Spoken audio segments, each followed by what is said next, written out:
Yes, I'm going to show you how to populate the table, no, with data. Alright, so um, ito yung project last time. I-open ko lang. Log in.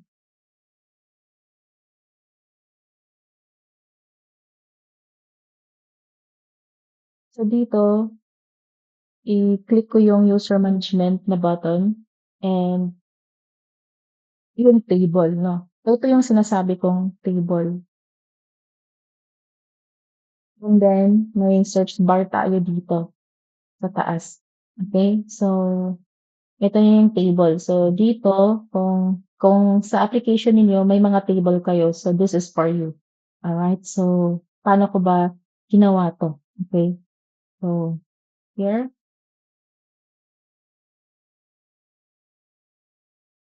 um, i-delete ko muna 'no, yung ginawa ko para back to zero tayo dun sa table.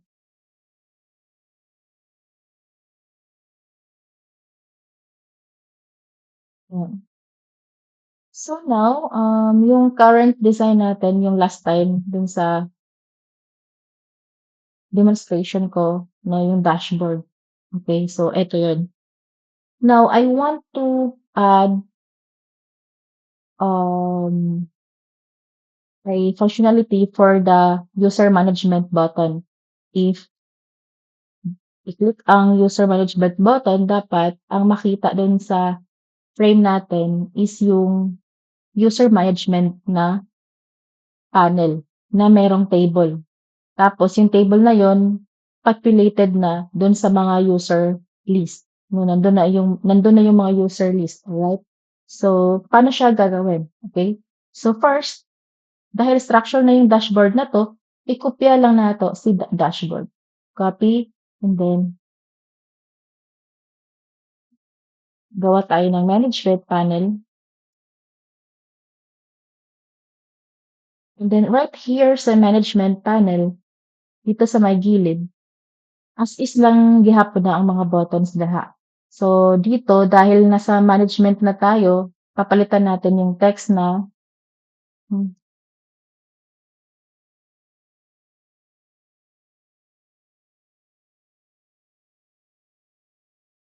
tapos alisin natin yung label kasi hindi na natin kailangan, as well as ito, 'no. Tapos balik tayo sa design and, eto yung button na 'to sa user management kasi sa user management na siya, dapat parang magiging, active. Parang active button siya, magiging active button. So, paano natin gagawin yun, iche-change lang natin yun yung kulay niya into something like this. So, siya na yung active button. Tapos si dashboard button, yung background niya, yun. So, ayan, user management. Ito yung mukha or UI, user interface ng user management. Okay, so dito sa taas, lalagyan natin ng text field yan.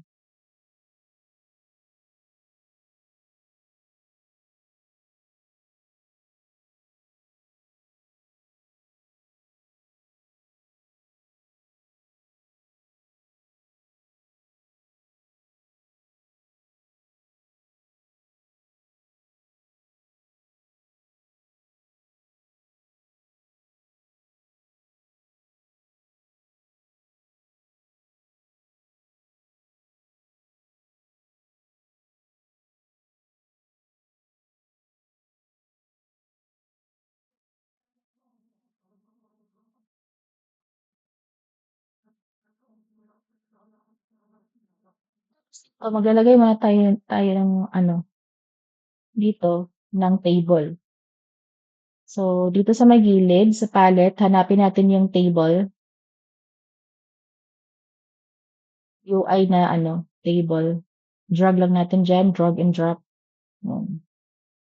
So, dito may column na kaagad na title title 2, title 3, and 4. Papalitan natin yan, right-click properties, and then go to the model and change and click the ellipse button. Yung sinasabi kong ellipse nandito, no? And dito, papalitan natin ang pangalan yan. Name, para sa column na name. Dito, para sa email column.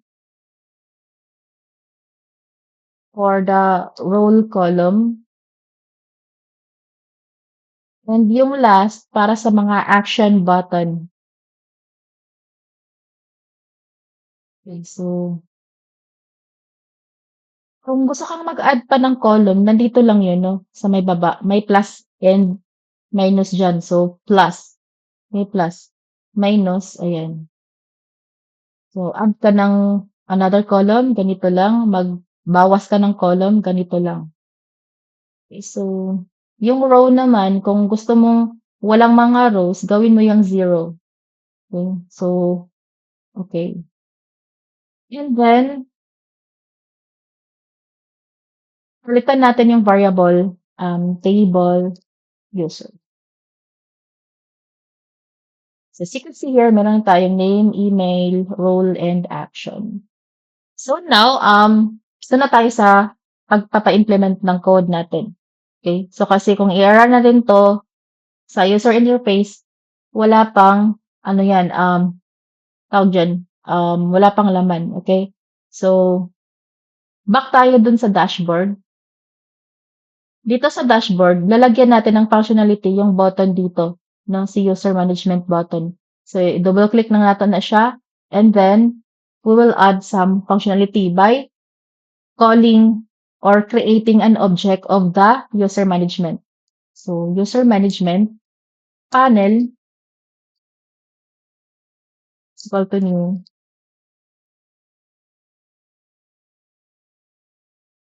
So, like nung ginawa natin, no, the same lang. Set content pane ginawa last.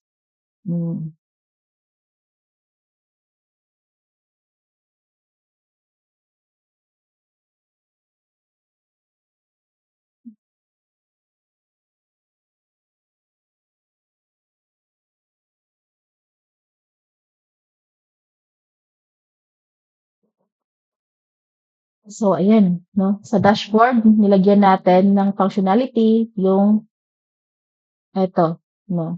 So, run our project and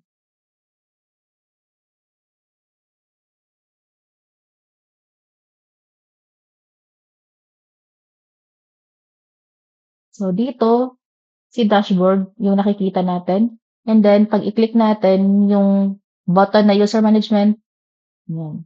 So, user management. So, siya na yung nag-a-appear dito pag i-click si user management. Now, if dito na tayo sa user management, si dashboard, pag i-click si dashboard, dapat babalik siya dun kay dashboard. Okay? So, ngayon, sa user management ta. Pag naano ta sa user management, pag i-click ang dashboard button, dapat yung content ng frame natin is si dashboard na. So, meaning, yan, mag-class instantiate tayo ng dashboard. Igawa tayo ng new dashboard. And then, same lang yun sa ginawa natin.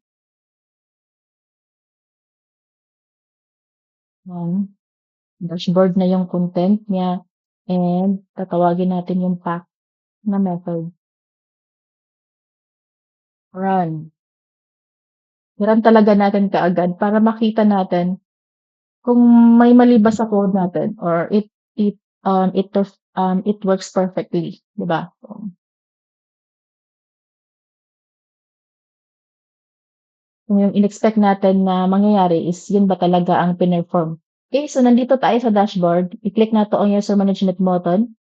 Si user management ang nag-a-appear. Pag dito tayo sa user management and we want to go back to the dashboard, pag-click sa dashboard niyan, babalik siya sa dashboard. So, ganun lang yung class, no? Vice versa, no? Pag ito naman yung book management yan, yung book management, syempre, dito sa dashboard, pag i-click ang book management, yung content niya, book management panel. Okay? So, same lang yun. Same lang yun sa process na to, no? Pwede nyo rin kopyahin yung code, eh. If na-structure niya, yun na yung ibang functionalities dun sa ibang mga button. So, now go back to our main goal, which is populating the table. So now, ato ta sa source code ng user management panel. Here, dito tayo sa constructor niya, sa baba. Gagawa tayo or tatawagin natin yung default table model, no? Gagamitin natin si default table model.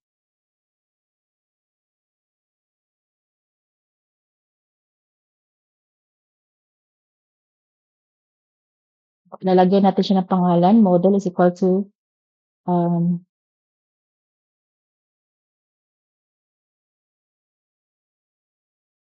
tapos tatawagin natin si table user. Then, gamitin na natin yung pagkuha ng model. So, dito, error na siya kay we need to import ayan, import JavaX string table that default table model. So, ano ba ang ibig sabihin or ano ba tong default table model na to? Klase default table model is a class no na nasa loob ng JavaX.swing.table na package. Tapos part siya sa swing no na ini-implement niya ang table model. Si table, eto table to siya no nandito sa palette natin. Inad natin siya diyan. Yan lang yun is UI lang yan, user interface. But if we want to manage the rows and the columns, like for example, we have to add data dun sa mga row natin sa table, we have to use default table model. Okay? So, kaya gumamit tayo niyan. Pagkatapos dyan, isi-set natin yung model natin na walang rows. Okay? So, set row count into 0. We wanna make sure that walang laman pa talaga yung model natin no zero pa. Now, i-loop na natin yung users na object. Gamit ang user na class. So, tawagin natin yung base frame that users are released and then tawagin natin ang model.addRow. Tapos dyan is mag-add tayo ng new object.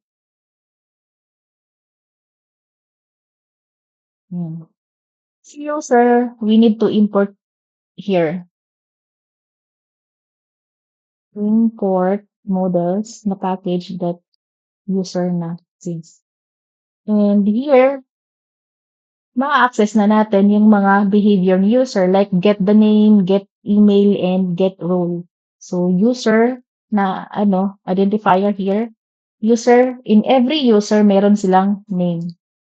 Bakit name yung inuna ko? Kasi dito sa design natin, sa UI, nauuna dito sa column si name. Pangalawa si email. Pangatlo si role. And pang-apat si action. So, comma, pangalawang column na data na ilalagay natin is yung email. Pangatlo is for the role. Hindi na natin ilalagay yung password dyan. So, we don't wanna show the password. Okay? So, ayan.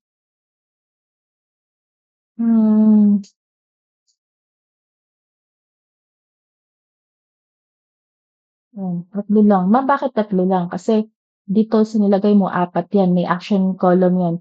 Si action column plus is, wag na muna natin lalagyan kasi ilalagay natin dyan yung mga action buttons like we can edit the info of the user or we can delete the user. Okay, so ang ilalagay natin dito sa action is ang mga button. Alright, so yan na muna, no? Nagpapopulate muna tayo ng mga users. So, saan ba yung nagti-trigger ng error? Eto. Alright, so eto lang yung ginawa natin na code and then basta lang dito sa table sinet up muna natin yung UI niya, no? Make sure na yung variable change nyo and yung mga columns na dapat define na natin kaagad.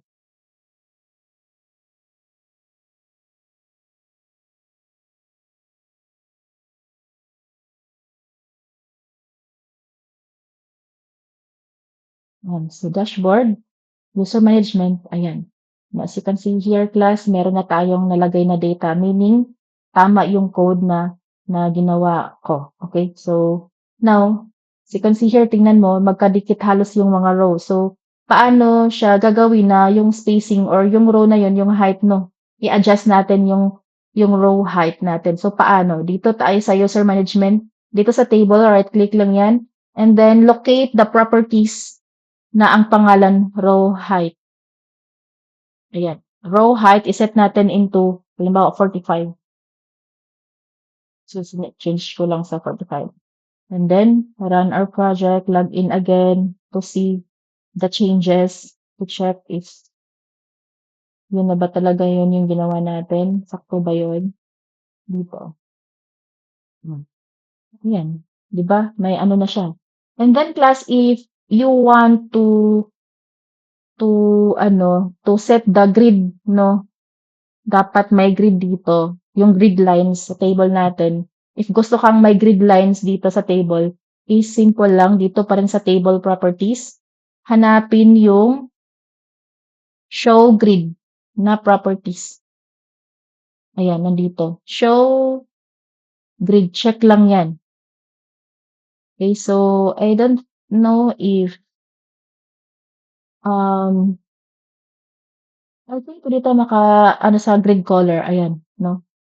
Pagkatapos ng show grid na yan, na-check na natin, ayan, is gusto mong i-change yung kulay ng grid, halimbawa red, so change mo.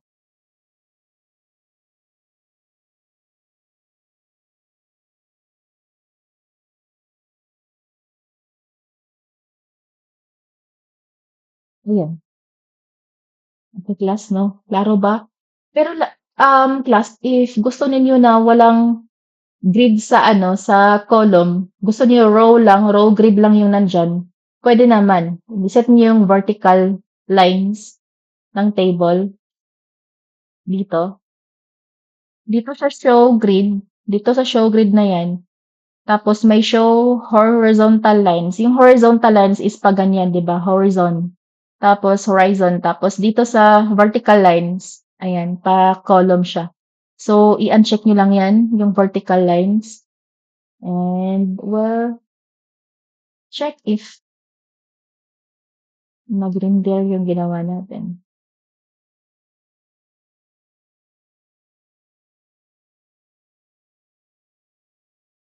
Yan, 'di ba? So, plus if gusto mong i-change yung pag i-click mo siya, no, hindi siya dark blue. Kung gusto ka na i-change into um, color na ka-color dinhi sa imuhang theme layout, pwede nato na siya ma-change. So, sundan niyo lang ako dito sa may table properties, hanapin niyo lang yung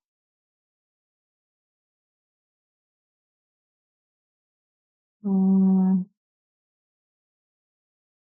I think selection background.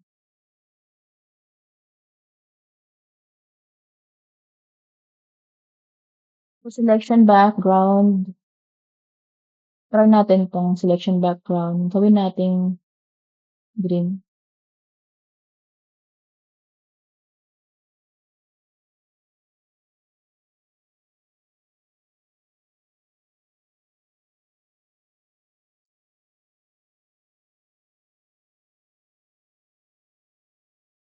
Ayan, 'di ba?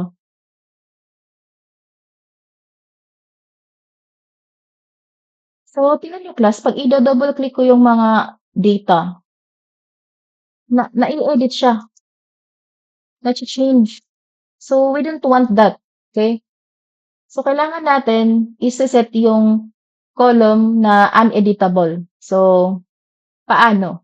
Sundan niyo lang ako ulit, right click sa table, properties, punta tayo dun sa table model natin, dito, and nakalagay ninyo nakikita niyo dito, editable. So, i-uncheck lang yan if you want that column is dapat hindi siya ma-edit ng user.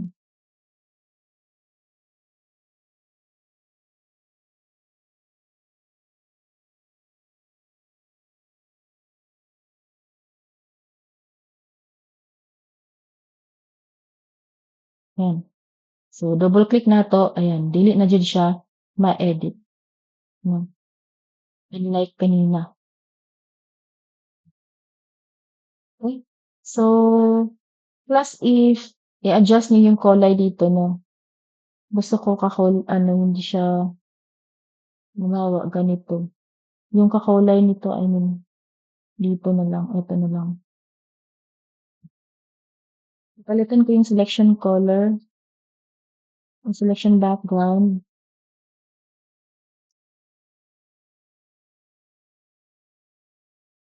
mali dito, ganyan. Selection background. Gusto ko yung grid color is ano lang, medyo dark gray lang siya.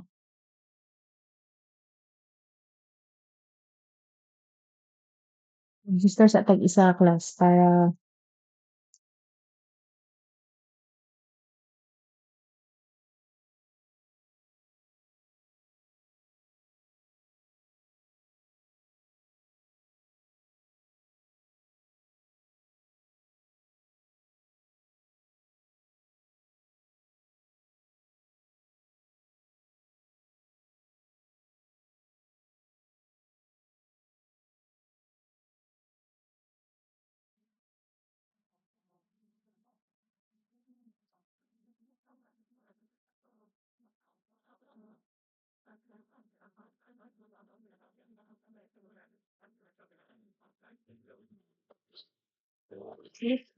diba? Hmm. So, ng class, yung table gusto natin na mawawala 'tong border na blue dito sa gilid. So, do you think we can do that through sa UI properties, here sa table properties?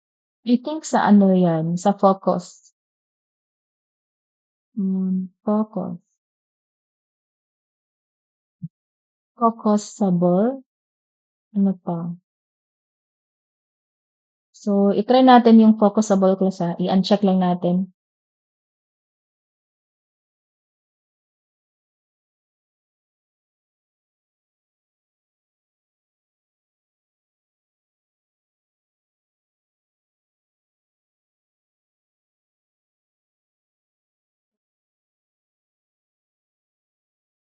Tingnan niyo, hindi na siya ano, nawawala na yung ano niya, 'di ba?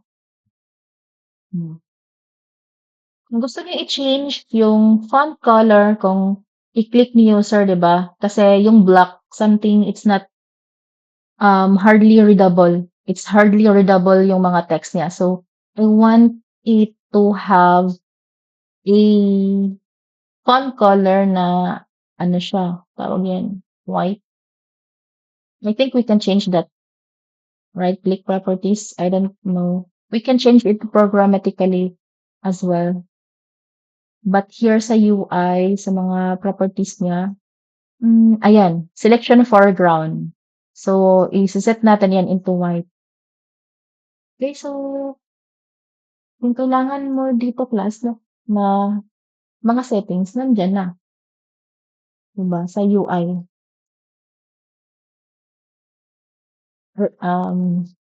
Kaysa naman, i-code mo lahat yun. Ayan. Diba? Mas mainam na yung ganyan. Mas maayos siya, mas readable siya. Hmm.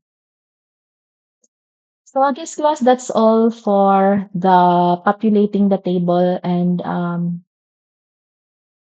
hope na nasundan niyo, no? Alright, so that's it. Bye.